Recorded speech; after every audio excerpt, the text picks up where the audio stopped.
Hello and welcome to another exciting episode of Token Games Podcast, Speculation Edition. I'm your host and sometimes referee, the friendly neighborhood Zach Stat Pearson. And today, here comes a new crossover, our, 15th guest to the YouTube channel. You know him, you love him, and if you don't, he's got 4 guns and he'll shoot you with all of them. one Rakunx. Awesome. Thank you so much for having me, Zach. It's a pleasure to be here, man. All right, Rakunx, why don't you tell them where they can find you real quick? I want to make sure everyone can promote thyself. No worries. So you can find me most active on YouTube. So that's just Rakunx on YouTube. And just search up some Bayonetta 3 theories and hopefully you'll see my name up there. I'm also active on Instagram and Twitter. Same tag. And yeah, hopefully get to meet some other people. All right. And just in case anyone's curious or, one unwilling to put in a little bit of effort it takes to scroll down into the description, I'll make sure there's also links to him at the end of the video in the end card section. All right. Thank you very much. Thank you. No problem, bro. All right. So first and foremost, I just like to tell people off the bat, this isn't your channel. So whatever normal restrictions you give yourself, don't worry. They don't exist here. You can be as normal or as strict as you want to be. I'm not going to tell you one way or the other. Now, as far as everyone is already aware, based on the title of this video, obviously, we're going to be discussing certain things in relation to the Bayonetta series, but primarily 3. However, there will be time steps, for lack of a better term, because the way I want to structure this is everyone can go to Rakunx's section first, because he's the guest. And then after that, I will time skip and I will go through those same questions and I will have it set for the back half to just be me. So here are the questions just so you guys can know what you want to look for. Please utilize the numbers in the video so you can know where to time skip to. Number 1, what weapons would you like to see return from previous games? Number 2, do you ever think we'll get a true crossover with Devil May Cry, seeing as how the production staff even have some of the same team members? Number 3, do you think we'll ever get playable story mode for any of the cast members or just palette swaps?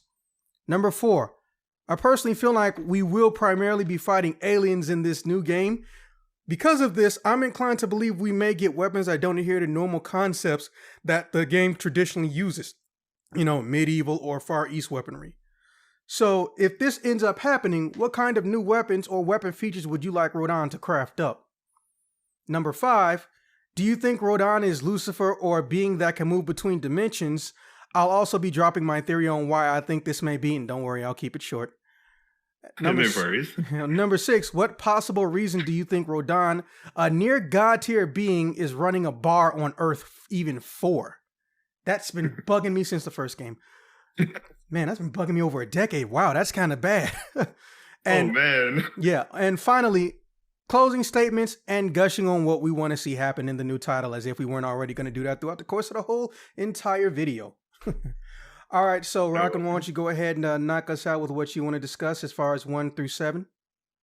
Yeah, I wouldn't mind going through that chronologically. I think that'll be easier for you, easier for me. So yeah, if that's all right with you with question 1. Yeah, go right ahead, bro. So the first question, for starters, what weapons would you like to see return from previous games? I love this one. So I think bringing back all the weapons, even the hidden ones from Bayonetta 1, like Pillow Talk, Siphon, and Bazillions, they didn't really showcase them in Bayonetta 2. So we can bring back the nostalgia factor, especially for the veterans, like yourself as well. But I play Bayonetta 2 a lot more. So Chernobog, Love is Blue, the Alruna, the Whip, of course. And most importantly, I got to go with, my one and only Undyne, the Hot and Cold. My Rodin Slayer, my Freezer Burn. I freaking love that mechanic. Did you, hold on. Did you say Rodin Slayer? Yeah, I use that as my Rodin Slayer. Hey, I'm not mad at you, man. One, yeah. I'll get into how I beat Rodin, because Rodin took me, half a day or more. I was one of those guys who I was so close to throwing my system across the room, but I'm just aggravated at the way I beat him, but we'll get into that later. No worries, man. It's just were you talking about Bayonetta 1 or Bayonetta 2? Which one? 2. 2, he was a real dick. Yeah, it's just too BS. I feel it was kind of unfair, but I don't know. I think the people who stick to it, who kept persevering, just stayed in it, So you're referring to Ninja Gaiden fans, gotcha. Wait, sorry? No, I haven't played Ninja Gaiden, man. Oh, well, speaking as someone who I don't know why I like to suffer, Ninja Gaiden is basically Yeah. the hard mode of Devil May Cry and Bayonetta Oh, combined, but right. that's their Okay. normal mode. Oh, that's their normal. It's Okay. Wow. again, I'm speaking as someone who's been dumb enough to suffer through Oh 90% of every man. Ninja Gaiden game ever, 2D and 3D. Put it this way, Oh 3 man. hits in normal or even hard mode can kill you, whereas in almost any other game, 3 hits are not going to kill you from a normal enemy. Yeah. I see. Oh, and everybody So can auto-suicide on you. Yeah, that's fun. wow. Okay. So like the key to that is just don't get hit at all, isn't it? Try your best not to get hit. You know. I Basically, would say and that's practically never going to happen because unlike you, the enemies have homing missiles and they shoot guns. There Oh are my no God. guns used by the ninjas in the entirety of this franchise. I am very sorry. Yeah, and the guns are almost pre-programmed to never miss. So realistically, you're either blocking or you use a substitution because those guns don't miss. They're aimbots. Oh man, like and people still play it, right? I think it's the Yes, I thrill know of something's wrong with me. I don't know why I'm like this. No, you're all right, man. Like you No. just wanna Bro, play for the thrill. Bro, here's the worst part. You know what you get when you beat a Ninja Gaiden game? What do you get? Nothing. Not a damn thing. Oh wait, you get a Oh man, costume. Ooh, a costume. that's it. Why do they do this to us? Because they Why? want us to suffer. That's the problem. I know that's what they're doing. Ninja Gaiden first came out in 2000. I played and beat every single game. And here I am in 2020. And every time I ask myself, why do I like hurt myself like this? I mean, with Radon, at least you get the Radon rings, and Exactly. those were OP weapons. You know, you felt something. But with Ninja Gaiden, man, I feel you. I'm very sorry. Yeah, Oh but sorry man. for taking over your question. Go ahead and No, move on to it's number that 2 was or pretty 1. fun. Yeah, go on and That move was to number 2 pretty if you fun, want to man. stay on number 1. Oh, good. So, I think, do you have anything else that you want to say for number 1, by the way? Like any weapons that you think you would like to see return? Yes, but I'm going to sound like a gushing schoolgirl watching her pop star high school crush, so I'm going to save it for when it's my turn. Okay, no problem. Okay, so for question number 2, I was asked, like, do I ever think they'll get a true, or will get a true crossover with DMC, seeing how the production stuff even have some of the same team members? Yeah. Yeah. Okay. So again, I love this question. Like having 2 mediums of the same creator, and this is just my personal opinion. They can prove me wrong for all I care. It's inevitable. It's inevitable people are going to ask for this. So for DMC and Bayonetta, the only way I can see a crossover is that of an entirely new game, a non-canon variation where we get to see how their gameplay mechanics fuse, see how what I love and how sorry Zax. What I love to see the most is how their character personas interact, and that's just fan service that we really want to see. So no canon, but still enough for the audience to appreciate. They did this with Fairy Tail X-Rave in one amazing quick OVA. So again, I think it's going to be a separate DMC game, which I think I believe Mr. Kamiya had showed interest in. So yeah, I wouldn't say that they will do a canon one. Yeah. Yeah, he showed interest 3 times over the course of 6 years. Oh wow, okay. I mean, if they do end up going with it, I think it would have to be non-canon, like to not interfere with both stories. But if they want to prove me wrong, more than welcome to. But yeah.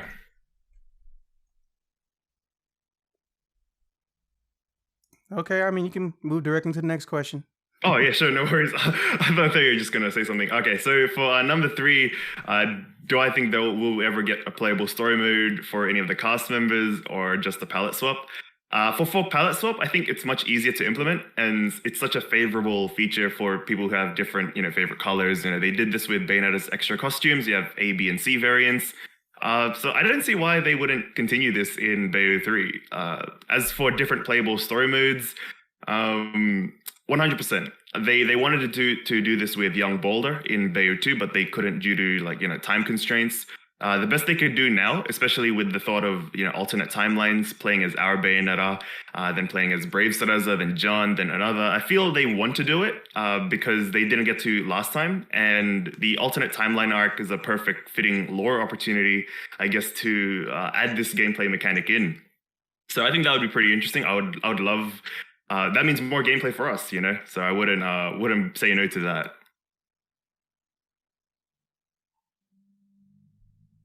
Question 4. I mean, like I said, bro, you're just going through all the questions. I'm not gonna interrupt you. That would be rude. Oh, okay. I thought like the first question, but okay, no worries. I'll go with question 4. But if you want to interrupt, by all means, you're more than welcome to, man. Oh, well, I appreciate it. All right. So for question 4, I personally, you said you personally feel we will primarily be fighting aliens in new game. Yes, yeah. I'm inclined to Expect interruptions for weapon. this one, but I have a That's okay. genuine. I don't know what you would call it. You call them theories. Some call it lore.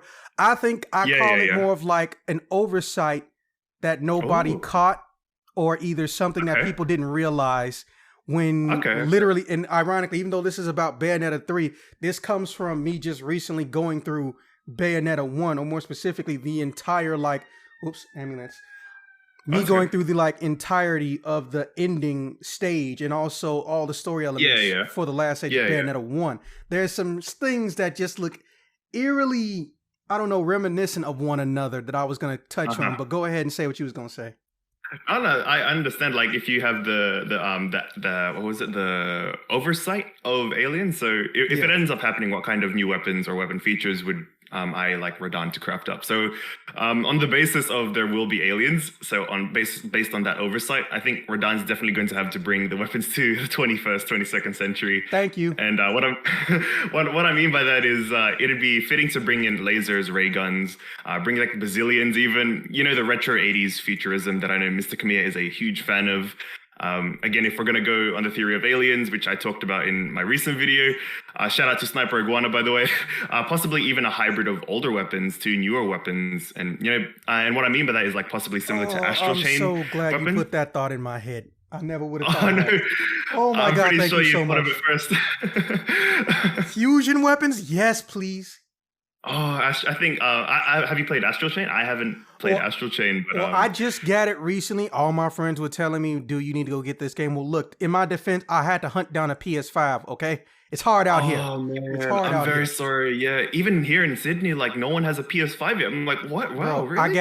I literally think I'm one of the luckiest people in the world when it comes to getting a PS5. Congrats, man. Because I have a direct supply chain for PlayStation 5s, and they hate charging scalper prices, and they hate scalpers.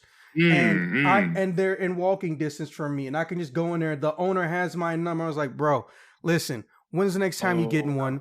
This is the exact date I'm getting it. Oh, okay. Can I get it? Okay. Well, if you know anybody else who want it, let me know. I'm not letting scalpers get them. And I was that's like, so cool. Man. Yeah. And I might have accidentally made him a millionaire, but I mean, you're not gonna hate somebody who accidentally made you a millionaire. So yeah, exactly. I'm so happy that you got a PS5, man. That's really cool. Yeah, I'll tell you a funny story about it when we get near the end of this. It's kind of hilarious. No Theoretically, worries. it should have been broken the way I was playing it for 2 weeks. Okay. But like I said, I'll wait till we're at the end. Yeah, no problem. So Astral Chain, like fusion weapons. I think maybe as a weapon feature, maybe you can possibly having more, like you can fuse more than two or more weapons. Like in Nier Automata, they also did a level up system for the weapons, not necessarily like so. Imagine not necessarily. Oh, sorry. Go ahead. No, I'm saying I played Nier Automata. Oh yeah. So I would say not to put a level up system for Bayonetta, but more so just the weapons, just to make them much more interesting than the 2 previous games. But yeah, that's my stance on if there will be aliens. I think that'll be pretty cool. If there will be aliens, that's my thought on it. Okay. Interesting. All right. So no, thank you, man. And I'm glad that you thought of the same thing as well. I'm so happy. So with question 5, do I think Rodin is Lucifer? Oh, I love this. Or a being that can move between dimensions? You'll also be dropping your theory. I can't wait to hear your thought on this. So, and this is the super short version because I want to provide context. Okay, so that's okay. Rodin is supposed to be, at least story-wise, the bare minimum we know about him is that he's a fallen angel. Meaning that, as we all know, the angels can move between, freely at least, the Bayonetta equivalent of heaven and earth, meaning they're barred from hell unless they're literally dragged into hell, which is a very hilarious and funny movie. We'll talk about maybe some other time, but they normally can't go unless a literal interdimensional gate is open and they can go directly into it. But if Rodin literally died and went to hell, that means that his fallen angel status doesn't necessarily go anywhere. It just means that instead of just falling to earth, he is now a fallen angel who has been to hell. So since Rodin kind of sort of has a devil trigger, let's call a spade a spade. It's a damn devil trigger. And yeah, true.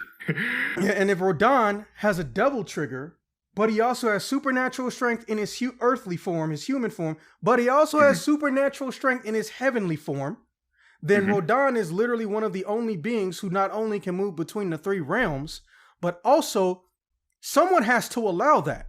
Remember, the only thing stopping there is nothing saying that the angels can't manifest in the hell other than the fact that they have no way of directly getting there. But since something, which scares me to think about, something killed Rodin at the beginning or before Bayonetta 1, which is why we had to revive him from the dead, he now has gained something that no angel has ever gotten, which is the ability to move between heaven, earth, and hell freely, right?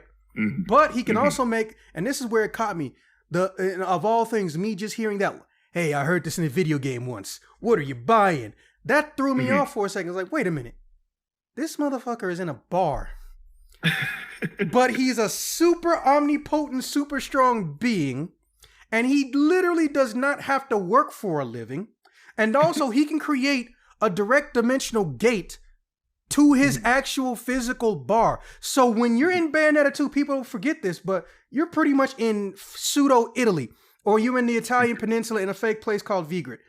But when you go to his bar, theoretically, his bar is still on mainland North America. As referenced by the map, when you get the main opening scene and you fly off, fly off into another country, that's where his bar is. So this man has if he's a man, has the ability to make interdimensional space-time gates. Literally, there's only, the only people we've seen doing that have been deities. But if he's a deity who actually got his cheeks clapped, that has to mean that someone tried to take his god status, or he had his god status revoked, but he kept his powers. Because there is no explanation for anybody who was less than a god to be able to move you through time and space. Because let's go through the list of people who were able to move through time and space. Literally, it begins and ends with that pseudo-weakened nerf version of Jubileus, the final boss of Bayonetta 1. Spoilers, that really even counts at this point. Old as that game is. And then in Bayonetta 2, we saw Aesir literally could look at you from his globe of time or whatever, because it didn't really have a name, and he could pull you out of it like Whis from Dragon Ball Super and look through it like Whis from Dragon Ball Super. Right. And then he even grabbed a satellite out of nowhere, because how would he even know a satellite is there? And then he went back in time and forward through time, and I'm just like, bro, the only people who can do this have been gods or people who were very close to godhood. What's your excuse, Rodin? What's your excuse, bro? And that's how I came to that conclusion. I see. I love that. You took the words right out of my mouth, man. Like, Rodin has some sort of, I completely agree, has some sort of connection, or at least a prior connection to a deity or a higher being. He's had that history. But yeah, he does seem to have the same backstory as Lucifer. Like, by dimensions so far, I see him being able to travel between, Paradiso, Inferno, Chaos. I love that. I love how you brought that connection of, like, that's only a deity type of thing to do, freely, by the way. So I love how you said that. As of Lucifer is Rodin, same origin, was the commander of a portion of Paradiso, but then was banned by the moderators. It's the fact that he was the strongest character, as Platinum Games confirmed. So I think it's having such an abundance of experience in every world that he's been through would grant him such power. And let me remind you of something. Yeah. Bayonetta 2, when you first experienced Rodin, I don't think anybody, even if they don't even remember the stage, no one forgets that when you first see Rodin, this mug is two-shotting X-bosses and X-mini-bosses. Bayonetta kind of does the Devil May Cry thing. They will make a mini-boss look like a boss, and then you find out 3 stages later, he's just a side piece, right? He was doing that without utilizing demon power and without utilizing holy power. Yeah, he was like, he was chaosing, stealing my kills and whatnot. So and he has that omnidirectional barrier, which is made of, I'll say it's just for this argument, that it's made of demonic energy. So my thought is that this guy, even though he looks like he only uses one energy at a time. He actually, I think he can only use demonic powers when he's demonic. He can only use angel powers when he's angelic. But when he's in the middle, he has access to both. Yeah, okay. I see. Anything that would be able to do that would have to be something that doesn't follow the normal rules of Bayonetta logic. At least as far as we know right now, until inevitably we learn some new canon. And hopefully we get to see him canon or into the story for Bayonetta 3. Like, what's the origin of his power? Why is he so strong? Why does Platinum Games still confirm him to be the strongest? So yeah, I absolutely love this question. Like, is Rodin connected to a deity? Is he connected with a higher power? Has he had a history with a higher power? I had a thought like he could be connected with the god of Purgatorio that we haven't seen yet. But yeah, that's my thoughts on question 5. Yeah, and my main thing is I don't think anyone really the one thing that has always bothered me to know is besides the fact that why is no one questioning why something this powerful is literally has a 9 to 5 running a basic bar. He's over here having conversation with Enzo. You know damn well you ain't paid your bar tab. I'm like, bitch, you can smite him. You deadbeat motherfucker. Exactly. Like, oh, man. Exactly. And I'm just like, bro, you literally can open a gate to hell directly below his feet and just go, where my money at? And yet he's over here talking to him like, cool. You know, that old friend who knows that he can get away with shit he normally can't because you're old friends. It's like that. It's like, now this is off topic, but people don't expect it, but apparently it's almost like an urban legend among my friends that I'm a very good baker and my specialty is cheesecakes.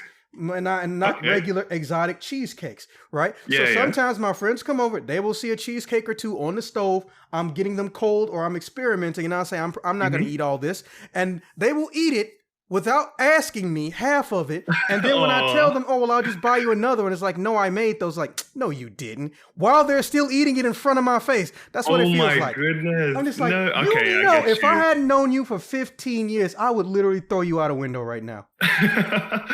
Oh man, yeah, it's like that with Rodin and people, like as you said, people like it goes over their heads of how strong this person is. Yeah, like no one really cared until Bayonetta 2 cutscene. If you played him as a secret boss, I heard a lot of people back in the day, they just thought it was a special guest star, a special thing that wasn't real or canon in any way, shape, or form. There was actually on GameFAQs.com, of which I've got one of the highest titles available. Not a brag, but that just means I've been there a long time. I'm at icon status. Okay. Yeah, which is like, that's all right. Like level 36 out of 40 or 50.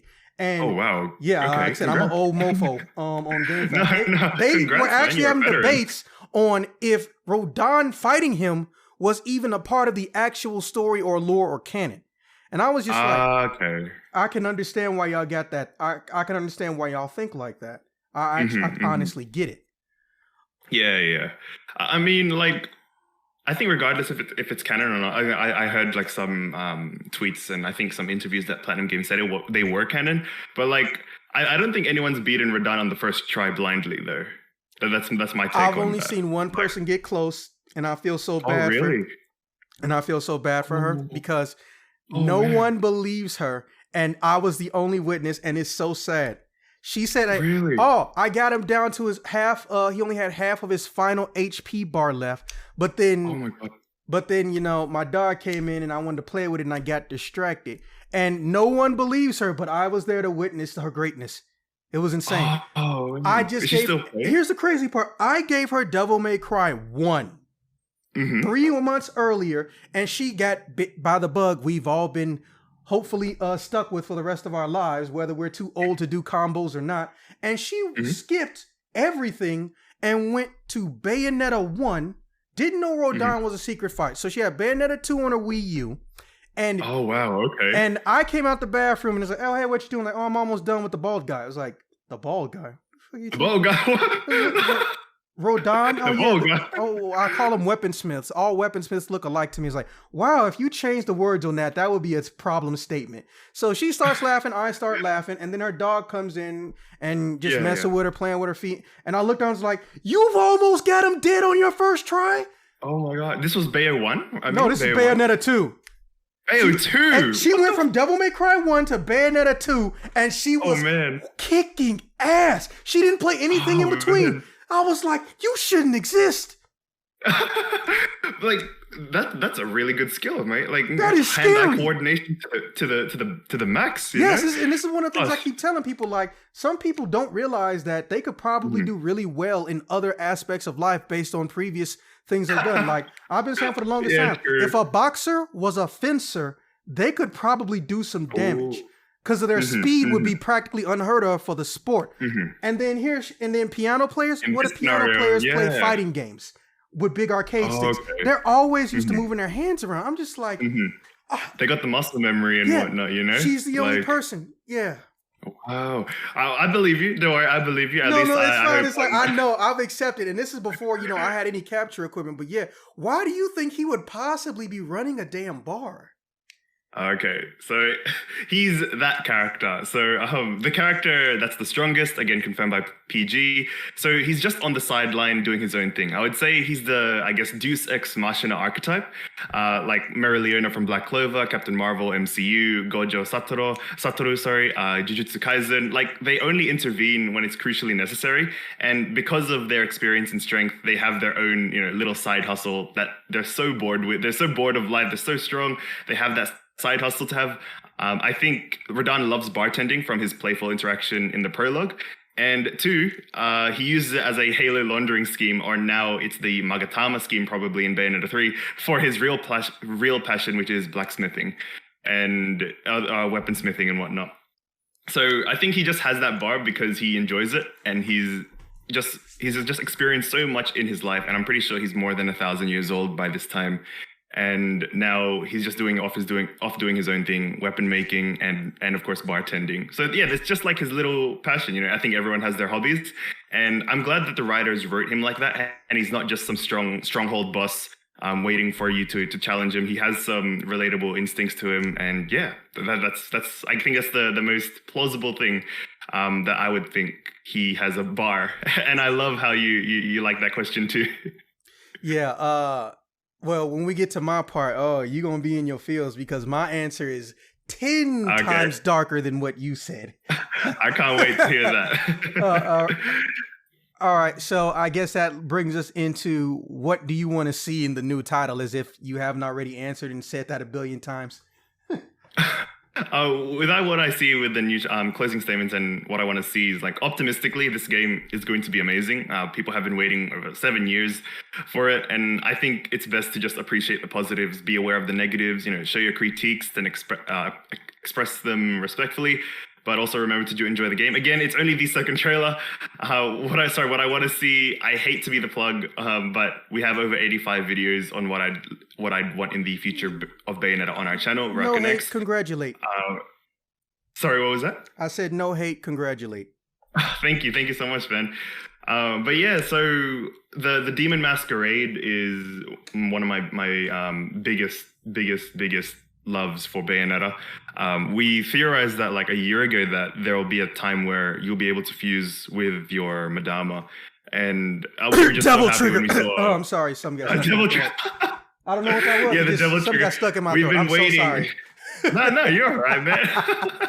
Like, we've been waiting for that devil trigger for Bayonetta. Like, I saw it in Death Battle. I saw it in a lot of people playing with Devil May Cry. I'm like, why doesn't Bayo have that? So if they do implement it in Bayo 3 as a good thing, if they don't butcher it, hopefully, I'm pretty sure they won't. But yeah, Demon Masquerade, seeing Bayonetta, our Bay right there, like, that was a huge thing for me. But yeah, those are my hopes for it. Okay. All right. Well, I guess it's my turn now. So I hope your seatbelt is still on. All right. For starters, what weapons would I like to see return? Well, man, that's really a tough. Please give me Sci-Fong, man. That's all I asked you for. Before this game came out, I went to the Twitter. I went to the Facebook. I went to the literally figuring out how to translate their names in the Google Translator so I could ask them on Twitter. Please give me Sci-Fong. If you give me Sci-Fong, I will do the striptease pole dance at the end of the credits in 3. Or at the time 2. Please let me get Sci-Fong. Nothing in the entirety of action games feel like that. Action hack and slash have no weapons that directly compare to Sci-Fong, and you can quote me on that as someone who has been playing this type of games since 1994. Okay, quote me on that, please. That's all I want. When someone told me, oh hey, fun fact, you know those weapons that are on the wall in the back of the cutscene? Yeah. Oh, you can go and unlock all those. Well, what about that one? Oh yeah, that's the nunchuck. Man, wouldn't it be funny if she went and did some like Bruce Lee type moments and got some Bruce Lee pants? And look what happened. I love / miss Sci-Fong. Please give it back to me. I don't care if you make a DLC. I'll be a little salty, but I don't care as long as I get it back. Or give me a weapon that acts like it and looks like it. If you can bring back Demon Slayer and put a new coat of paint on it and make it look like the Blade of Evil's Bane, one of the nicknames people forget for the Sword of Hyrule, why the fuck can't I get my Sci-Fong, man? I'm pretty sure they have to. They have to bring this in. It's such an iconic thing for Bayonetta 1, especially for a lot of the people who were so loyal to it. You know how shit works in the game industry. And this is one of the original creators of people that worked on Hitman.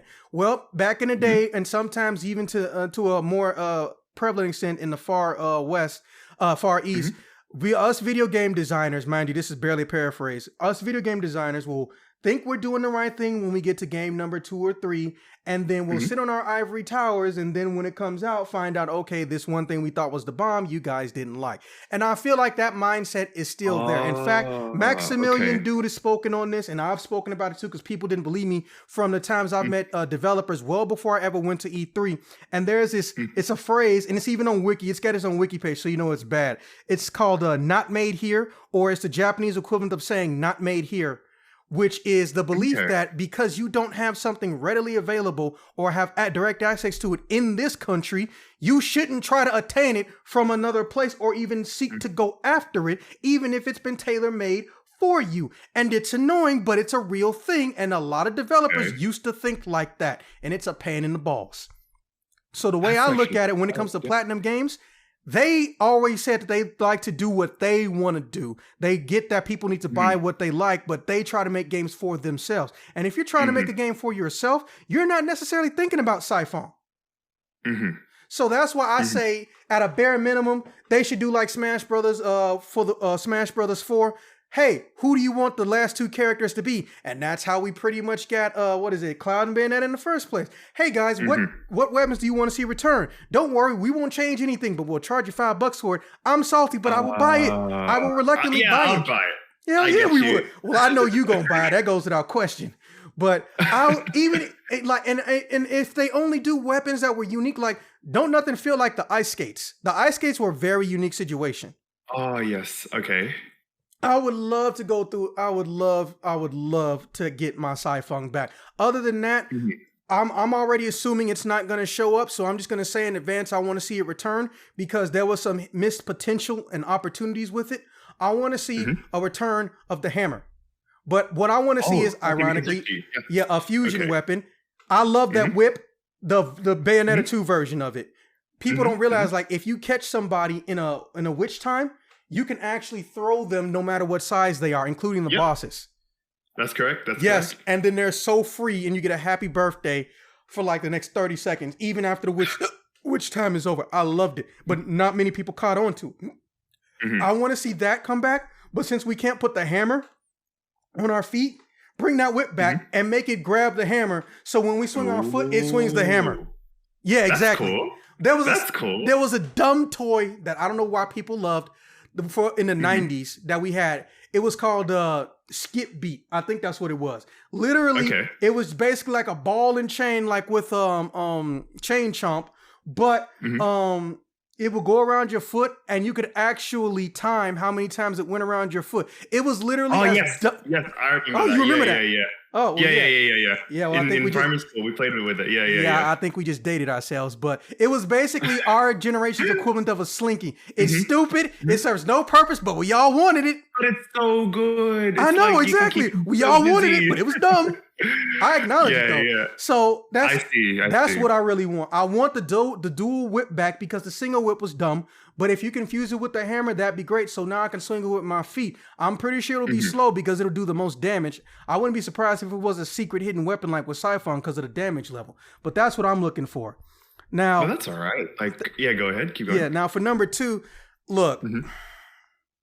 I've spoken to people. It doesn't come up Mm-hmm. in a lot, and people don't think to ask, but I, without realizing it, have a decent level of connections to people that have worked on Devil May Cool. Cry Yeah. and indirectly / by extension Bayonetta. And no, it's not a private thing. It was a long time ago, but I interviewed Ruben Langdon. However, me and him have been talking for years since then, and I actually have his actual cell phone number on my phone. That's cool, man. And here's a weird one, and take this how you will. There's a guy named Hanzo who works on Japanese games. But guess what? There's 3 of them.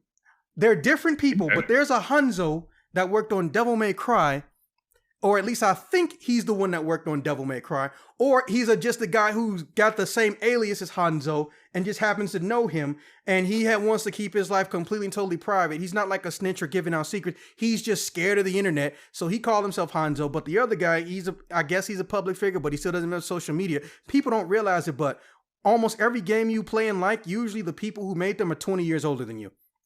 So most of the people that I make the games I like, they're in their 50s and 60s. Like no joke, 50s and 60s. Right. So they just don't care about social media. And I talked to this Hanzo and I was like, hey, are you one of the ones that worked on Bayonetta or Devil May Cry? Or I think Devil May Cry. I was like, because I know there's a DMC 4 or a special edition. There's a Hanzo in the credits. And I think in DMC 3, there's also a Hanzo in the credits. And I'm like, are you the same guy? Because there was a time when I was actually looking for the creator of Devil May Cry, or at least I'm sorry, not the creator, the dude who got in charge of it after Hideki Itsuno. And I found him, and we've spoken on Twitter a few times. And that's cool. Yeah, and that was just through me going through my chain of people who are directly or indirectly connected to things. And man, I've learned so much about behind the scenes Capcom. It's almost funny. That place is a leaky faucet. It doesn't matter if somebody hacked them or not. They honestly, the Japanese section, they almost never really enforce the no snitching rule. It's just that they don't know how to find people, or they're not even trying to track the people. So they just gave up apparently at some point in time in the early 2000s. Okay. So it's very easy for people, if you know the right person, to get some leaked information out of Capcom because the old staff do not care. And you can quote me on that. However, finding them is basically impossible unless you live in Japan because, again, almost none of them are on social media. So, wow, I see. Yeah, like almost all Generation 1 Capcom staff are gone because they didn't like the work hours and they hated their boss, but they won't say that out loud. But almost the minute Platinum Games was an inevitability. And in fact, they weren't even the first ones to have the idea to just not like their long work hours and leave. So some people are just a leaky faucet because the worst that's going to happen to them is literally nothing. But yeah, so I just got to tell him, like, what do you think the odds are? And he says, oh, do you want me to check for you? I was like, you can do that? Bro, I was asking you directly. Bro, I'm asking you directly. Well, wait, didn't you say you're not the one that worked on it? You're not the Hanzo that worked on it? It's like, well, no, but I still know 5 to 6 people that did work on it. I was like, holy shit. How deep does this rabbit hole go? And that's when I started to realize, man, I'm more connected than I realized.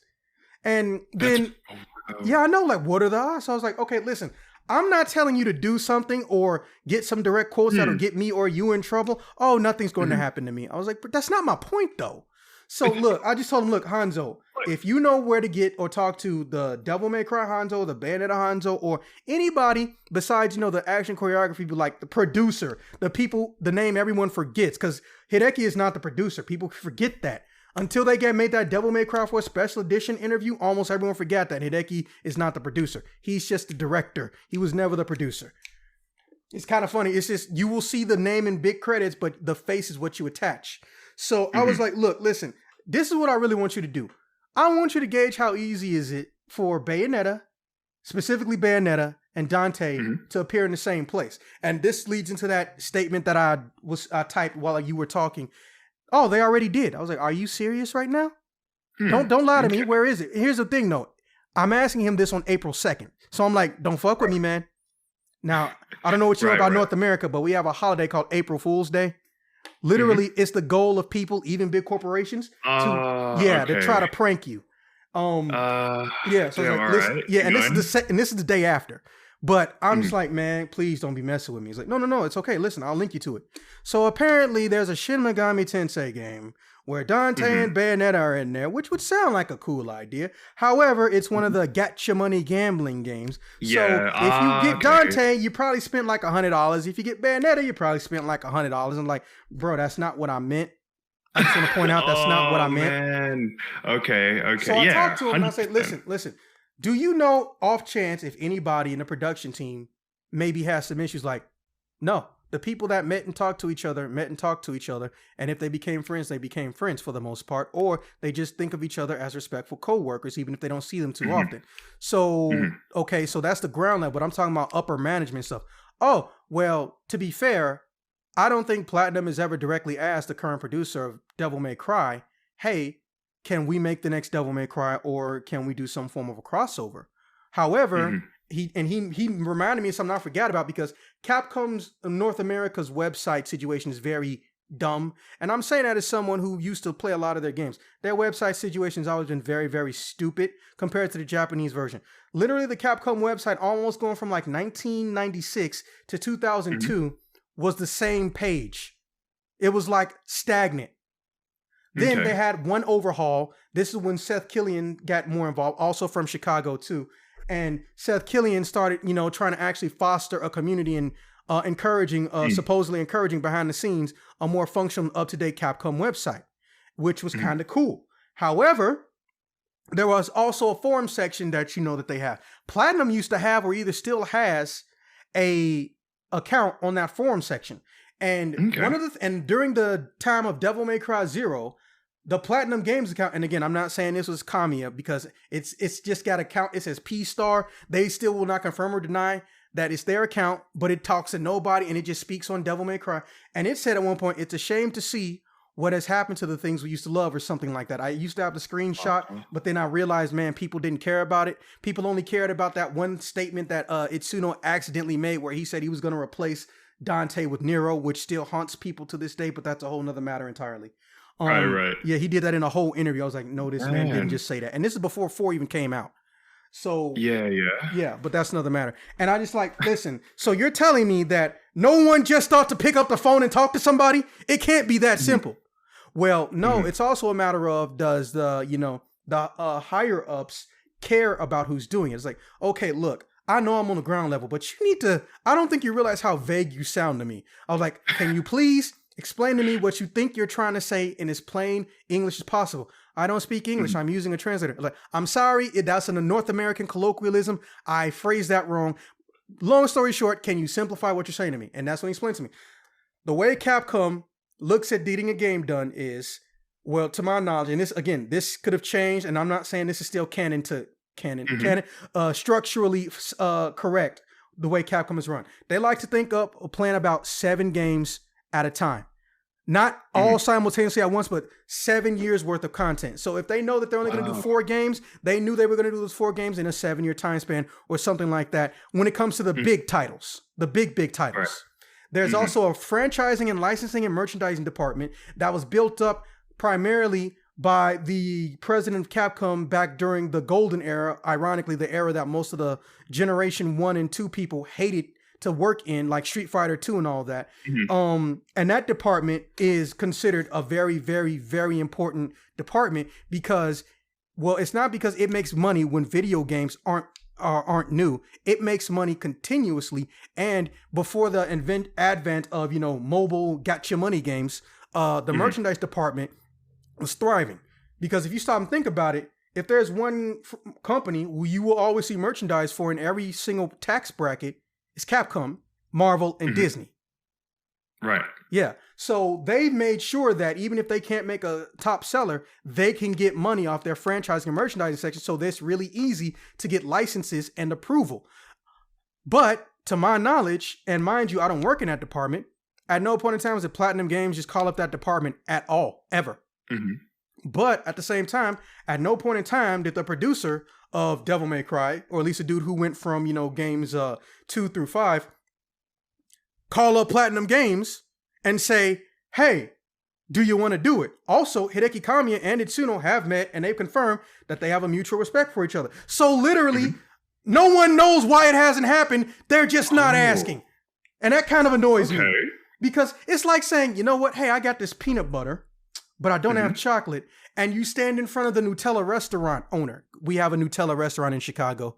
Right. I don't know That's how cool. people haven't died from diabetes, but and you walk and you see this giant peanut butter truck, and the restaurant owner looks at you and says, "Oh, hey, that's some nice peanut butter you got there. Yeah, that's some nice hazelnut you got there." And they just don't interact, and then when when the green light goes, he just drives off into the sunset, bro. Right. Just do it. I hate to sound like a Shia, but just do it. Don't let my dreams be just dreams. Just ask. I see. Damn. But there's It's no like confirmation that no one's asked. And And that's what annoys me. I see. Everyone says that, oh, we've talked to each other. Well, did you ask what everyone wanted you to ask? No. And then there's no reason why. They just didn't. But when Bayonetta is involved with Sega, and they see Shin Megami Tensei, oh, hey, Dante's in Shin Megami Tensei. Hey, can we get Bayonetta? Okay. Well, motherfucker. What? Straight up. Like this is the definition of a cock tease right here. But yeah, that's what's happening with the crossover chaos. It's a headache. I try not to think about it because I know it's one of those things that'll keep me up at night, because every time I bring this up to somebody, they will always say, I wonder what new weapons Dante and Bayonetta will get. Don't you send me down that rabbit hole. I see. Like, it's just the inability. Like, they haven't said anything about it, and I think it would be pretty cool. Oh my God, it's so annoying. Yeah, is it because they're so busy with other projects? No, or do you just want the... No, it's literally, to my knowledge, it's literally just because the left hand didn't ask the right hand, and the right hand didn't ask the left hand. So it's just no conversation about it, like yes, over there. That's literally it, and that's what bothers me. You're using some of the same staff. The directors respect and like each other a little bit. Kamiya has never said that he feels like Devil May Cry 3, Devil May Cry 4, well, yeah, he spoke about Devil May Cry 4, or Devil May Cry 5 were garbage games and pieces of shit. He's done nothing to warrant any direct ire from the Devil May Cry producer or an executive producers and all that. So literally, there's a big wit that said, these guys are not allowed to do it because we're salty they left us still. And if they're even around, or it literally just could be Platinum is too scared to ask because, you know, hearing nothing is better than hearing a no for some people. That's how I feel about it. That's what I think. Okay. I'm pretty sure like that's probably it, like those two reasons. And why are they not doing it? As you said, like it's not that they're not busy. It's just that there's no conversation about it. And people have been asking a demand for it, but it still bothers me, and I'm pretty sure it just keeps you up at night. Like, how come there's no conversation about it? No, the biggest issue is that we don't know how to possess bodies because we haven't gone into Maximilian Dude's body, which for some reason Capcom loves. And I don't think he's an asshole. Don't get me wrong. Man, is that dude tall? He's like 6'5". Holy shit. Wow. Yes, Max is tall. You can spot him coming around the corner at E3. But here's the thing, like, it's because the people who have influence, or rather who have notoriety, haven't made a hashtag free Bayo Bete or free Danyo. Like I'm for that one. Hashtag Danyo. I want Dante Bayonetta in something together that's not a gotcha money gamble game. I don't care if it's an RPG. I would die if it's an RPG. I would die happy, especially if it's an action RPG. We make a Tales of game where it's literally Devil May Cry and Bayonetta. I'm gonna have a nice dream tonight. And and I'm just like, we don't have people like you with like 1 billion more subscribers who just think to themselves, hey, let's get this stuff going. Let's get this petition. Let's get this free Marvel. Let's jump on the free Smash, free Marvel. Let's call it free Danyo or Danyo. Just something that's directly correlated. And you know what? Make Ryu Hayabusa a guest star. Let's get the whole family in there. Has Maximilian vouched for that, like a Bayo / Dante crossover? Has he ever like asked for that? Like, no, I'm pretty sure he has the he hasn't. There's even artwork, dude. Literally, I promise you, 1 in 20 artwork of Bayonetta is gonna have Dante in it. It's gonna have Dante in it. One of the most famous pictures is Dante sitting in a chair, and then Bayonetta is looking at him like, "Hey, it's time to go to the bedroom. I'm the queen of that throne." And then there's another one someone just made of Bayonetta giving her gun to Dante in Rodin's bar, and he's inspecting it. And I'm just like, we all want this. Yeah, exactly. You want to see that fan service. You want to see that interaction. Yes. Would you prefer it to be? Would you mind if it was canon? Would you mind if it was not canon? Like look. And this is going to sound like a cop-out, and you're not the first person to ask me, and my answer is not going to change. I don't care as long as it exists. I don't care if we make up some new alternate dimension BS rule where Dante and Bayonetta meet. I don't care if it's a crossover game and Bayonetta's a guest star, but once she stays on, Dante always interacts with her. Just give me those two in an action game. And for the love of God, please, please stop trying to limit things and call them character action games. I know the term is famous. I don't know who made that term famous. I wish I could throw them in a dumpster, but that's not actually a thing. That defies logic because that would imply character is the primary genre and action is the subgenre. Character is not a genre. It's a type of being or an avatar. It's an action game. Oh, snap. Oh, snap. Did it just crash?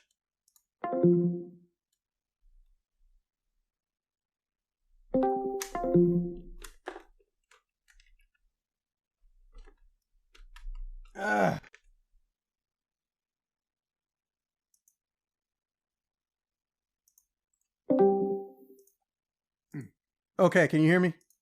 Yeah. Sorry about that. Oh man. Oh, that was you? I thought that was me. I'm not too sure. Like, it probably was me, but I can hear you now. So. Okay, I was like, oh man, Discord can't handle the fangasm I'm giving it. But no, go ahead. So yeah, in short, my answer is basically, I don't care how I get them. I just want an action hack and slash, an action RPG, an action something that these two are the primary protagonists. Yeah. I get you. Yeah. I love that answer. Thank you. Yeah, like literally, if it played like a Tales of game and it had the co-op, which I don't know why all these people think that I didn't notice that everybody out here saying, this is the best Tales ever. Bro, they literally took out the 4-player and the 3-player and the 2-player. They pulled the Final Fantasy 15. I'm not stupid. No one's mentioning it. And here we are in the same context with these action games. There's no reason Ryu Hayabusa can't have Dante as a guest star and vice versa. There's something that just stops crossovers when it becomes out of company for action games, and I've always thought that was weird. Okay. Double Dragons and Battletoads can have a game together. But ever since then, nobody had a game together. Literally nobody. What about the Kunio series and all the River City stuff? That's still one giant franchise. They're crossing over with themselves. That's not the same thing. It's very disturbing. This is the one genre where a crossover is practically non-existent. And I really want that to change. Tear down those walls.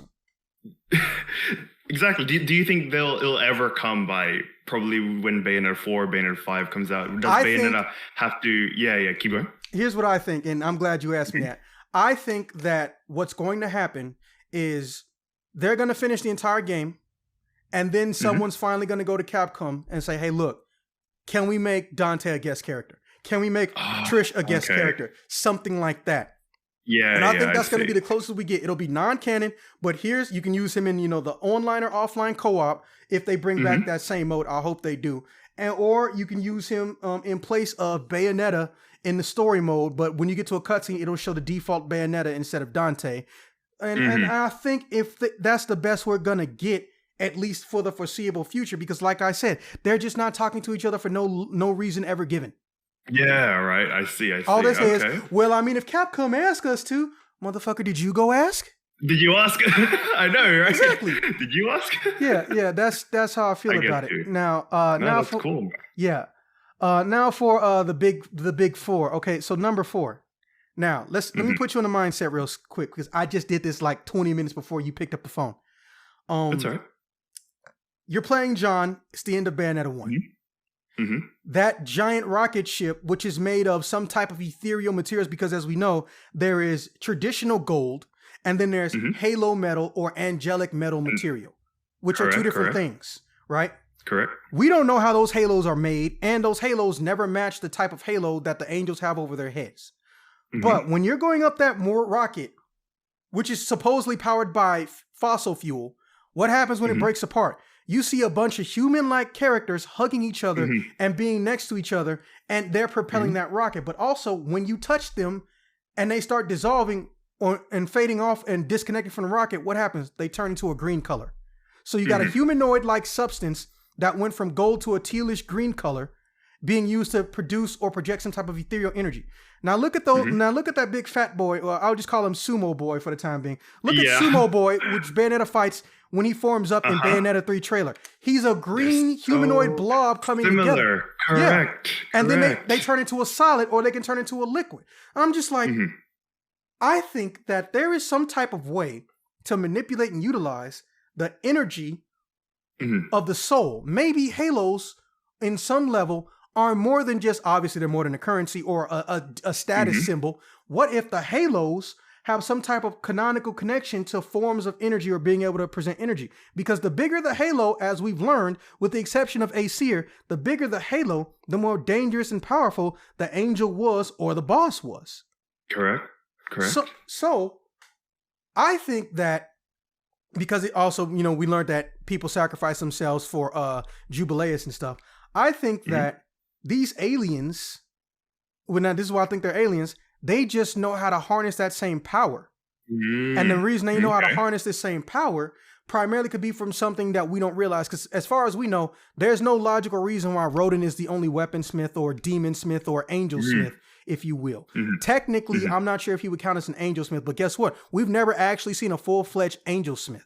What if there is somebody out there who is an angel smith, and since realities are all messed up, instead of gaining power from living demons and demonic energy or angels and angel energy like Rodin tried to do, they decided, wait a minute, why don't I use everything? Or why don't I just use humans? I can now do the one thing that I can never do. I can take a human and bring them into the angel world and angel smith them. Or I can bring a full-on human to the demon world, not in soul form, their full physical form, and I can weaponize them. I think that maybe, you ever watch Power Rangers growing up? Yeah, just a little bit. Yeah, here and you remember there, the putties, like the great enemies made out of clay? What if somebody what if there's some other weaponsmith that just figured out that they can take all this excess energy that wasn't supposed to be there and they can warp it? Or better yet, and this is where the alien part comes in. All of Bayonetta 1, you were fighting in space. You were doing giant explosions and making noises in space.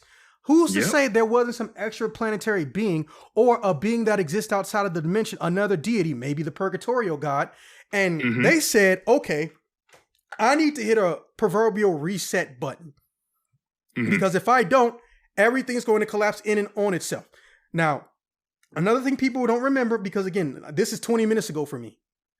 When you know that the world can fall into chaos or become unbalanced, where there's too much positivity or too much negativity, if one eye is more dominant than the other, or if one eye is projecting its power and the other one does nothing.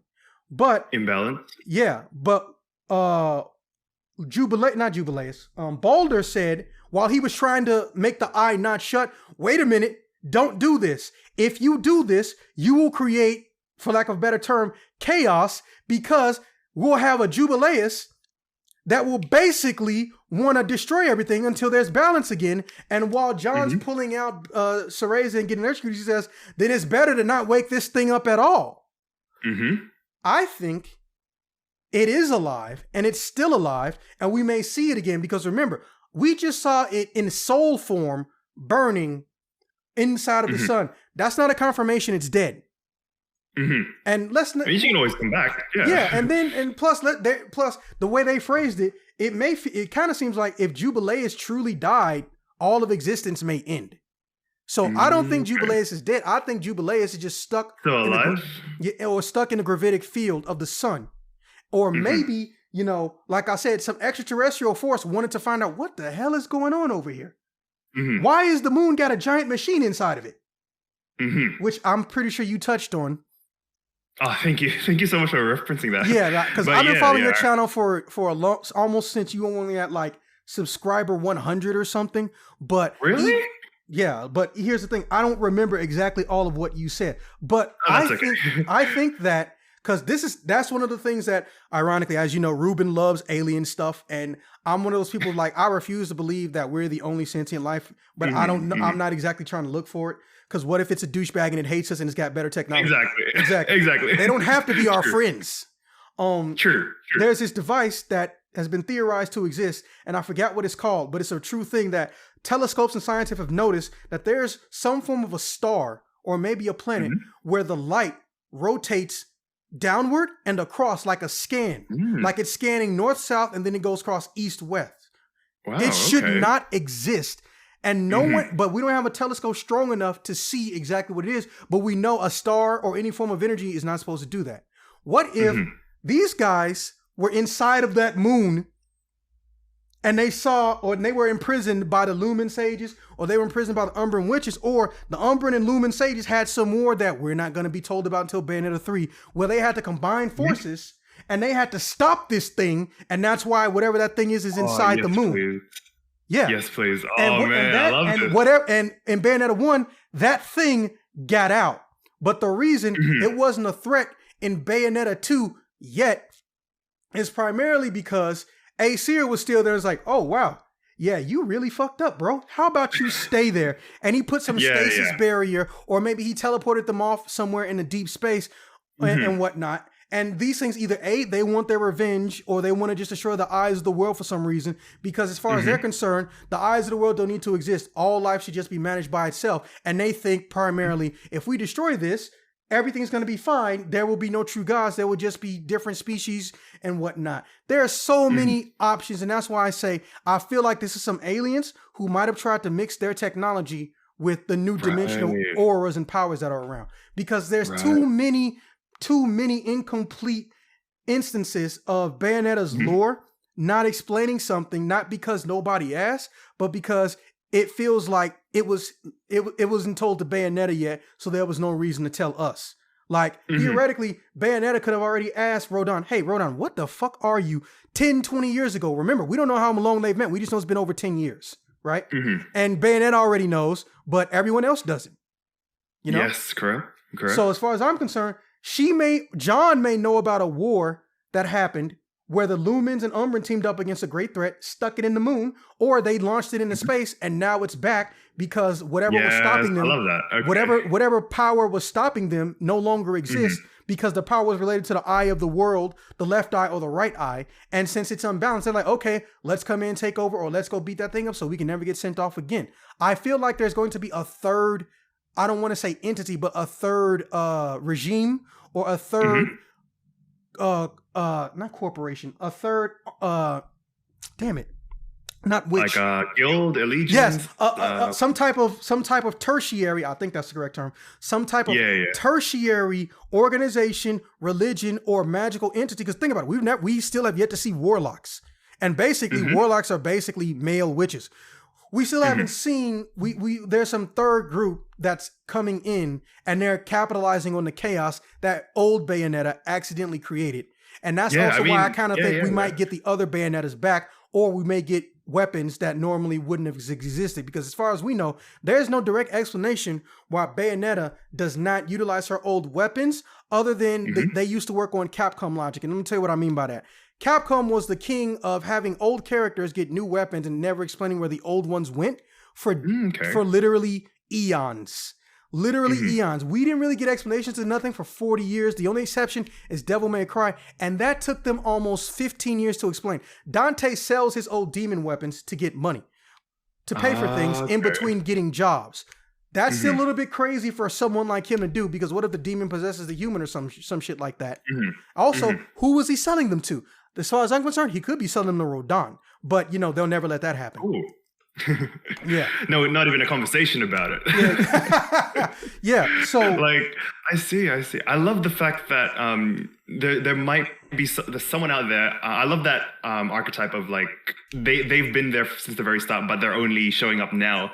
And now that Aesir is gone, they can come in. It's free real estate for them. Because think about it like this: on Earth, there was no true guardian. There was just, if a demon shows up, it shows up. If an angel shows up, it shows up and they won't be visible, but they'll still be able to interact if they choose to.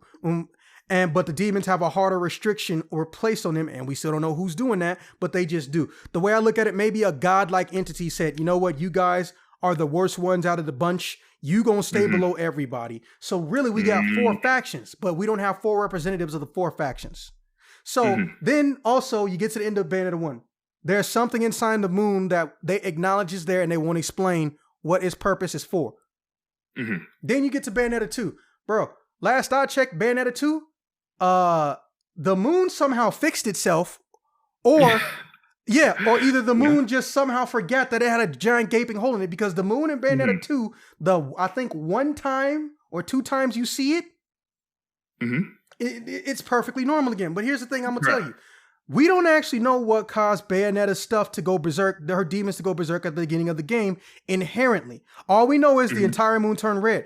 I think whatever this third group was, while she was doing his dirt on Earth, or Lopter was doing his dirt on Earth, this guy was messing around, or that entity was trying to mess around and try to get out of or gain power on the moon so they can come back. And in Bayonetta 3, because of you accidentally doing something that benefited them, they now can. Correct. I mean, that's cool. I like that.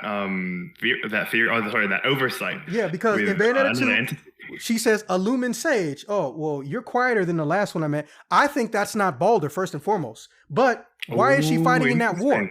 What if that war...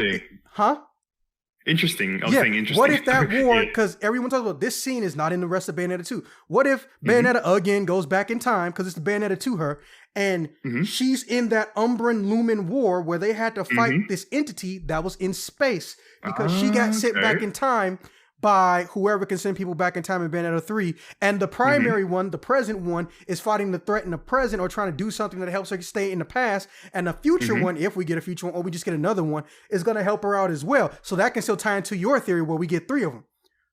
Oh, thank you. Oh, man, that's so cool.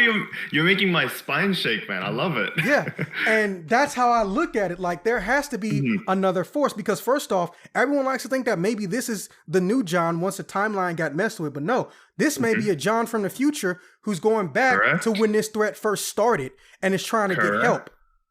Correct. Because if she truly, because people say like, oh, she's probably, everyone's, oh, she's going to try to kill Bayonetta. I was like, well, first off, that kind of sort of got started by you. Or they said, oh, it's John's new form. Or, oh, it's a new playable character. And they're going to do the traditional Japanese stereotype of, I'm going to hate you at first for no logical reason. And the second and third time I fight you, I'm going to help you and become a secret playable character. Don't worry. It happens all the time, especially with Kamiya. But here's the thing I'm looking at. Here's how I look at it. They have the doll that Cereza has in a keychain format as a little like Lucky Charm trinket thingy. Well, here's the thing. If you hate Bayonetta, you're not going to have that on your weapon. And as you notice, there's some similarities to this weapon to one of the giant myths. I know everyone likes to say myths, but the myths that we're dealing with. But here's what I think about it. I think Rodin is in the future, or someone else in the future learned how to make weapons out of this weird amalgamation of human, demon, and angel.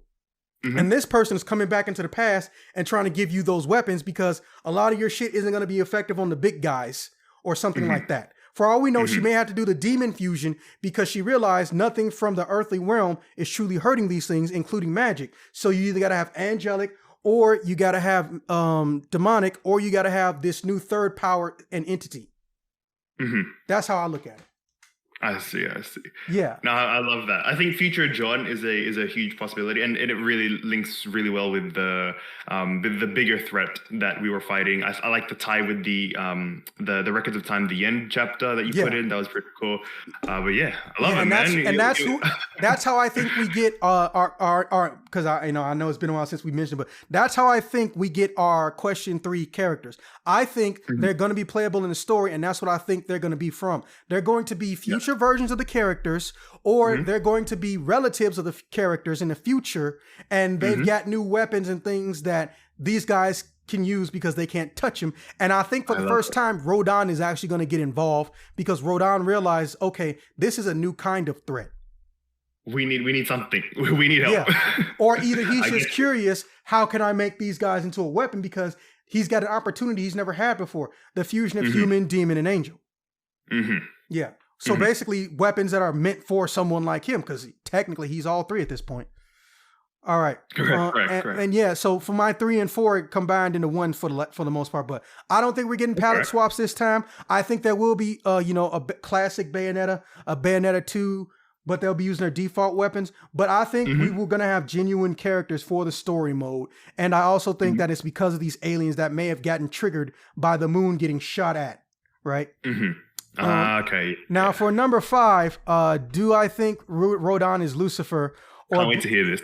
or a being that can move between dimensions? Okay, let me just say this real quick.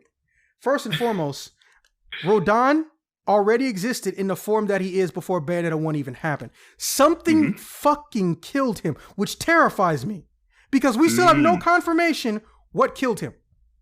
And when it killed him, and when it killed him, that's when he officially gained the ability to move between heaven, earth, and hell. And I'm going to tell you why. Because if he could just move between hell freely, like is implied in Bayonetta 2, guess what? He would have never needed to be revived in Bayonetta 1. Then on top of it, bro, he is literally seen in the beginning of the game doing all this damage after coming back from the dead. And if you stop and think about it, he's never pretty much important again. The closest he gets is that cutscene where Bayonetta says, "Stay out of my way too, or I'm gonna, as the Americans put it, bust a cap in your ass." I cannot tell you how many times me and my friends laughed at that. When it first came out as well. Yeah, and I'm not talking about like last week. I'm talking about like 2 months ago. That is still funny to us. Oh, still funny. Oh my God. Because there's always someone new to Bayonetta because no one had a Wii U. So when I can convince my friends to get into Ninja Gaiden, Bayonetta, and Devil May Cry, literally the first time all 3 of these have been on one system, it's beautiful. Correct. Oh, that's cool, man. Yeah. Yeah, because a lot of people think, well, it's been on PlayStation. Like, no, but not the same system at the same time. So exactly. Now it's on Switch now. So. Yeah, all of them, which is crazy. If you told me Nintendo would have had all these 10 years ago, I would have pointed and laughed at you. So yeah, so I think that Rodin was already going to try to make demonic weaponry. He already has a system to do it. He found a way to utilize music to pinpoint some type of frequency or something. There's no logical reason why Rodin needs music to conjure or find the demons that he does. Okay? And then on top of it, he makes the weapons in hell, not in his shop. He sells them in his shop. He makes them in hell. Or at least that's where we've seen them. Well, here's what I'm thinking. I think Rodin has to, for lack of a better term, guarantee or make sure these demons never escape their weapon prison. Because as we learned with Madama, what was her name? The one that turned into the whip. Alaroon? Alaroon, yep. Yeah. As we learned with her, they don't die when they're in those forms, like in Devil May Cry. They can be dead or they can transform in Devil May Cry, but in here, they're alive. Right. If he keeps the weapon in demonic world, who's to say the demons won't get out? Right? But the way I see it, keeping them on the earthly realm or in the angelic realm depowers the consciousness that's inside of them from being able to escape. Because here's the thing, even if Bayonetta wasn't around to buy these weapons, Rodin would still be making these weapons. Remember, he didn't plan on giving Alaroon to Bayonetta. He just was making Alaroon, and Bayonetta showed up and said, you know what, bring it back when you're done. Try it out.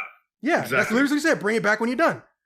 And I'm just sitting up here like, quite literally thinking to myself, wait a minute. He was making a weapon that wasn't for Bayonetta, but he doesn't even use his own weapons. He uses his own rings and bracelets, which I don't know how people didn't realize that Rodin is using those same bracelets and stuff. But who was he making them for? What purpose was he making them to do?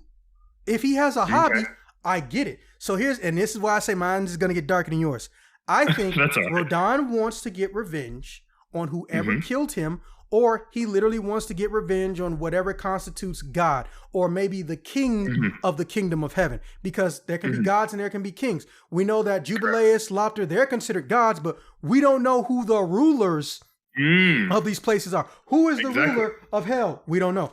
All we know is Alaroon became a queen or the highest ranked female entity or something. We don't know anything about heaven, though. What if there are portions of heaven, the portion of inferno. So we have yet to see more rulers, like as you say. Yeah. So what if in heaven there's only a male and female ruler, or what there's only a male ruler? And what if he sees Rodin and thinks it's funny that he kicked him out, and the only reason he can't kill him is because, well, Rodin's immortal. And then but he got fed up with him because he found out, hey, he was trying to make weapons engineered and designed to be able to kill him. Remember, that's why John has a weapon. To my knowledge, there's no direct explanation to any weapons that John have, but John has a weapon called Angel Slayer. Who the fuck made that? Correct. Like, And I'm not even saying this is rhetorical. I'm like, do you actually know who made the weapon Angel Slayer? Mm-hmm. Okay. No, I'm asking you.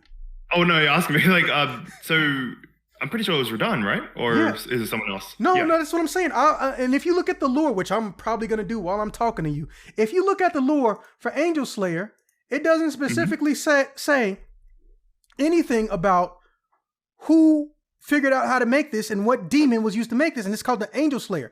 How do we know an angel wasn't used to make this? What if this is an angel weapon and we don't realize it?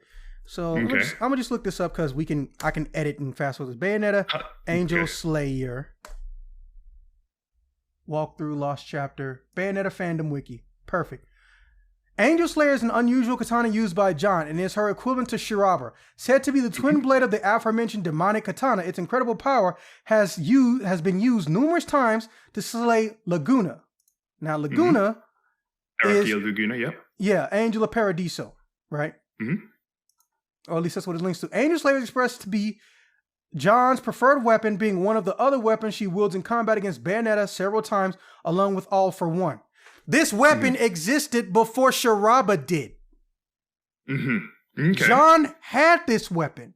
Or Rodin was secretly making weapons for John and Bayonetta. But here's the thing. We would have found that out by the time Bayonetta 2 rolled around. Or at a bare minimum, Enzo would have met her. Right. One legend says that this is the twin sword of Shirab. I already said that. While the sword did not contain the soul of a demon, the Angel Slayer displayed incredible power. However, the sword and the witch in whose hand it was held, both found themselves in Inferno. Eventually, the blade passed into the hands of Rodin, who was able to make up for its previous deficiency. However, it remains unknown what sort of demon the smith was able to seal away in this historic blade. Did I mention that the entire color scheme of Angel Slayer matches that of the new enemies? The new enemies, I see. And also they have like a green... white, the gold. Okay, keep going. I'm going to give you a link.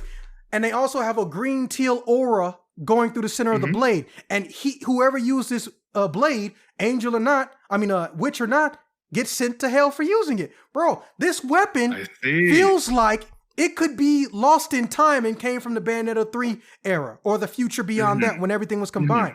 We don't know where this is from. We just know it's supposed to kill angels, and we know that there's no demon linked to it. That's crazy. Only an angel slayer, which was a spirit of a previous Umbran witch. Yeah. So for all we know, this weapon might just be powered literally by an Umbran witch. Whereas Shiraba is a living demonic katana. We know Shiraba is demonic. We don't know anything about Angel Slayer other than its color scheme, kind of similar to everything that's going on in Bayonetta 3. And that's one of the things that really sat down and make me, I don't know if you'll get mad at this or not, but my friends called it like, Zax, you just pulled a straight Rakunx just now. Because I explained this to somebody last week. I was like, wait a minute. Did y'all notice that these enemies are colored like Angel Slayer? Well, yeah, what about it? It's like, Angel Slayer has no color and no connection to any form of a demon. But if you use it, you go to hell. What if you're going to hell because if you use an angel to commit murder or violence, ironically, they always try to murder witches and demons, you go to hell. Bro, don't pull a Rakunx right now. Oh no! That's what they said. Used as a name. I'm flattered, but it I'm basically pretty sure means going down a theory wormhole specifically relating to Bayonetta. I'm not too sure if that's an insult. I'm pretty sure it's an insult, but like they meant it as an insult, but I kind of felt like a compliment. But that's what I'm saying. It's up to you how you feel about it. You know. Okay. So I'm flattered. I'm flattered. Yeah. Now, thank you. Now, the way I see it, I think Rodin has just been trying to make weapon after weapon and acquiring weapon after weapon that was already existed, so he could combine them or get their energies to make one giant demonic weapon or an anti-angelic weapon to go and kill whoever is running this place. Because you got to think about it. Rodin hasn't been able to go home in millennia. Right. And he made friends with Bayonetta. Why wouldn't you? He says he's not involved in shit. I think what he's really saying is he don't want to deal with the angels because they're his family. Because look at what he said in Bayonetta 1. You don't want to deal with me, man. I'm not worth your time. He yells at them to scare them away. And then when they come back, he doesn't necessarily kill them. He baseball swings them back into heaven or space. Right. He hasn't actually killed any angels that we've ever seen. That's a good point. The only time he kills angels is non-canonically when we're in a 2-player co-op mode. He doesn't. And I'm thinking he reluctantly respects Bayonetta because, well, she's my brothers and sisters or lesser beings and pets from his dimension are trying to kill him. But he knows this is the perfect opportunity to test out weapons meant to kill them and have her do it because Rodin is one person. Rodin has only so many hands and arms that we know of and wings. So Rodin can't necessarily break off a piece of himself because let's say he does break off a piece of himself, he depowers himself. So he can make a weapon. So instead of making a weapon strong enough to kill the God King of heaven, of which, you just made yourself mortal? Okay, I can just kill you the normal way now. He needs to find a way to make weapons that let him keep his power so he can use that weapon and fuck them up. But once he does that, he still needs the final piece. He lost his ability to move to the angelic realm. But possibly through Bayonetta, he can do that. So really, he's got all the pieces he needs to kill the ruler of heaven. He just has to make sure that Bayonetta doesn't die. He makes the perfect weapon and the time is right. And if you think about it that way, it's really messed up and kind of dark. But I love that. I love it. Yeah, but that's also because there's no reason why an immortal has to run a fucking bar if he just wants to make weapons that kill angels and all day. I see. So your perspective is like there must be some underlying ulterior motive revenge. Of why he's doing. Yes, cold-blooded revenge, the kind that only gods and immortals can have. You may hate the guy. Yeah, I love that. Yeah, you can hate the guy that stepped on your toe and didn't do nothing about it or acknowledge you for a week. But if somebody kills you and takes you from your home and you're immortal, what else would you do when you wake up in the morning other than plot their demise? Exactly. You think about it. It haunts you. Exactly. I like that, man. Oh, congrats on that theory. I think that's a really cool. I hope they reveal something. Yeah, and that's why I say that I think he is Lucifer, and the primary reason he can move between dimensions is literally just because he found out when he died that his body or his soul doesn't go to heaven, so that would have been his only one reprieve. So Bayonetta or maybe just Enzo, he told them before he died or while he was dying, hey, listen, this is how you bring me back from the dead. And it also ties into, and this is why I say some of my questions fuse together. It also ties in number 6. I think that's why he's in the bar, because Lucifer is mad that his dad kicked him out of heaven. Now, I don't know if Rodin's name can be anagramized or retranslated to mean something else, or maybe it's a Nimrod or just something, or maybe it's a red herring. But I think that Rodin's real name is not Rodin. Because first off, if you have a real name, everybody knows you ain't got a 1-parter. You either got a 2-parter or you got a first, middle, and last name. All we know is Rodin's first name. We don't even know Bayonetta's last name. That's true. We just know Cereza. Keep going. Yep, what's the rest of it? Correct. Yeah, so that's what I think. I think he's a Lucifer allegory, or he is Lucifer in disguise. And he's trying to make enough power to become literal Satan or change his name to Satan and go and kick God's ass. And even if he doesn't want to rule the kingdom of heaven, he wants to live there because that's where he's from. Yeah, and his revenge, as well. Yeah, but if he does it, it'll trigger, or it'll help to trigger what's going on in Bayonetta 3. So maybe you have to fight Rodin temporarily until he realizes, okay, I need to stop. I need to help in a different way. I can get what I want at a later date or something. Now, as far as the final part, gushing, what I want to see, I'm going to tell you right now, I want to see weapon fusions, and not just old weapons mixed with other old weapons. I want to see these new weapons upgrade and transform. I'm tired of, here's one weapon, but guess what? You want to get a better version? Oh, let's just duplicate it. Nah. You've been lazy long enough. You've been lazy long enough. True. Look at Angel Slayer. Angel Slayer, or not Angel Slayer. Look at a Rodin weapon. It always transforms into other weapons and you use them. So they already got the framework to have a weapon do more than one thing. Well, what if, think about it, Rodin's weapon is always a armband or a ring. What if you put it on one of his demonic weapons, you gain the ability to switch to that weapon as like a finisher of a combo.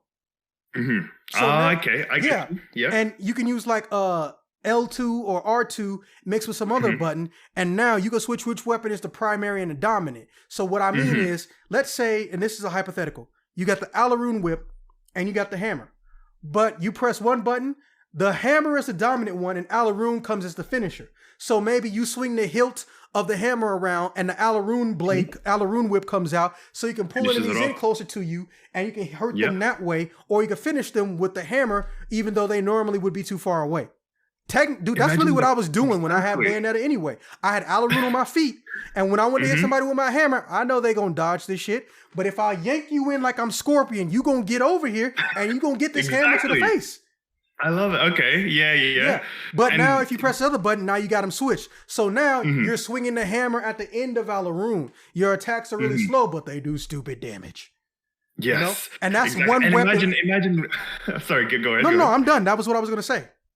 Oh, along with that around holding Takumi Kazuchi, like imagine it during Witch Time, or imagine during using the Bracelet of Time. I would say that would be pretty cool. And another one I had was the secret weapons specifically fused with one another. And this one you're gonna like. I don't know if you've ever seen it. I'm pretty sure it's a well-established fact. Possibly the most famous Asian man to ever exist is Bruce Lee. But have you seen a picture of Bruce Lee in the world of Star Wars?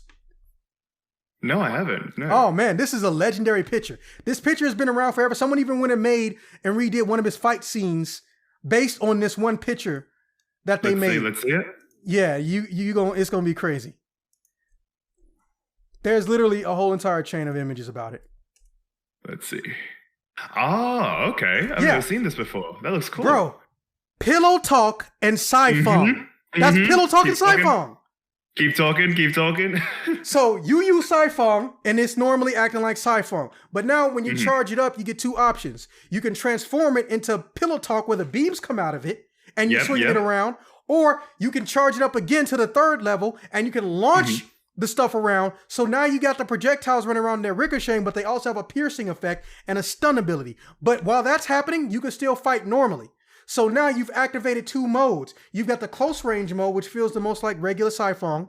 And then you've got the energy mode where, as you're hitting people with this, you get the ricochets coming out and they're beating enemies up on the side. So you fight one guy, but the bullets are beating up the guy on the left side, the guy around the corner, and his baby mama. Like, you don't lose. There we go. Like, how would you attain such a weapon? What would the challenge be for that? Old school rules. 100%. Beat hard mode. 100%. Or beat normal mode 100 times. I see. Because that's how you got Sci-Fong anyway. That's how you normally got Sci-Fong. You have to beat normal mode 100 times, and I think it was maybe a glitch, but in the PS3 version, and don't quote me on this, if you just beat hard mode the normal way, Sci-Fong would just manifest or show up. I'm not sure. Okay. Because when I got Sci-Fong the first time, I just beat hard mode. However, I could have hit that 100 chapter quota, but it didn't take me 100 chapters to beat hard mode. You know, I was young at the time. Yeah. No, but like I understand that. I think that kind of weapon would definitely have such old school rules. And you have Hideki Kamiya being the executive director now. Cool flex, executive director. Yeah, I'm still not sure what that means, but it's a cool flex. Thanks, man. Like I think he's back in. You know, gonna have a lot of the Bayonetta 1 tropes return in Bayo 3, and that old school style that you said, 100%. I think that's how it's gonna work with the secret weapons. Yeah, and the last thing is, bro, I want the ability to do offline co-op in fucking story mode. The Devil May Cry fan base is both spoiled and unfortunate, and I'm gonna explain that. If you go and you look up anything involving Devil May Cry combos on YouTube, all the big ones are the PC mod ones. Bro, someone made the ability to play Devil May Cry 4 and Devil May Cry 4 Special Edition entirely with all 4 characters on screen. Wow. As a mod, right? Yeah. And this is before Devil May Cry 5, mind you. So one person is Trish. Somebody's Nero. I don't know why. Somebody's Dante. Somebody's Lady. And you go through the whole game. Yeah. You go through the whole game. Oh, the whole game. The whole game. What the heck? Yeah. Okay. And then they made it offline and online capable. And then, on top of that, bro, Oh my god. They get so much stuff. They have their own trainer mode, a real training mode, where it's not just here's this one enemy that's gonna spawn, fight it until you're bored. No, you can select the enemy. You could even select that frame rate, and you can select who you're playing. Wow. Okay. You could select how many of your playable characters are on screen. You could even set it up to where the characters control doppelganger style. So you can control Dante, but your inputs affect the Nero that's on screen or the Trish that's on screen. None of this is in the console versions. That's why I say they're both spoiled and salty. Because if you play the console games, you are jealous of the PC mod community on Devil May Cry. They put Sephiroth as a playable character in Devil May Cry 5. I'm not mad. Yeah, 100%. But like, man, like they have so much time. Like, I mean, if you're that dedicated to have, well, you gotta remember, Devil May Cry 4, ironically, to Devil May Cry 5 is about 7 years. Bayonetta 2 to Bayonetta 3, how much time is that? About 7 years? Yep. Yeah, they had 7 years of playing this game to find ways to make it more interesting. Okay. Oh man. Now, with that being said, I definitely enjoyed having this conversation because no one else is going to listen to me theorize about Bayonetta pretty much but you. No, like it really I really am honored to listen. I'm okay with listening, like honestly. I'm just like, I was gonna get a little bit emotional, but like not many people reach out to do that. Yeah, to me. it's just you.